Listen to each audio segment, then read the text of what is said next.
Mga netizens tila dismayado sa resulta ng Foreign Rap and Rock Clones Grand Winner ng programang Eat Bulaga. Ngayong araw ng Sabado, August 9 ay marami nga ang nag-abang sa finals ng The Clone Rap and Rock Clones ng noontime show na Eat Bulaga. May kanya-kanyang ang pambato ang mga dabarkad sa bahay man o studio kung saan ay hindi din naman binigo ng mga contestant ang mga manunood dahil talagang binigay nila ang kanilang best at powerful voice sa finals. Maging ang mga judges ay nahirapan din sa pagpili ng kanilang grand winner dahil halos lahat talaga ay magagaling at mahuhusay.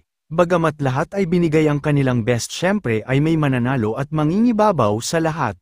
Ang nag-uwi nga ng titulong The Clone Rap at Rock Clone Grand Winner ay si Dominador Alviola Jr., ang ka-voice ni Michael Bolton. Samantala, naging hati naman ang komento ng mga netizens sa resulta. Ayon kasi sa komento ng iilan na hindi man maipagkakaila na magaling si Dominador ay sa opinyon at tingin naman ng marami ay mas deserve umano ni Stephen JC, ang ka-voice ni Freddie Mercury, ang manalo dahil mas nang ibabaw ang husay nito sa ipinakita nitong performance ngayong finals. Score of 96.29%. Foreign Rock and Rock Clone Grand Winner is Kaboy Sneak. Michael Bolton.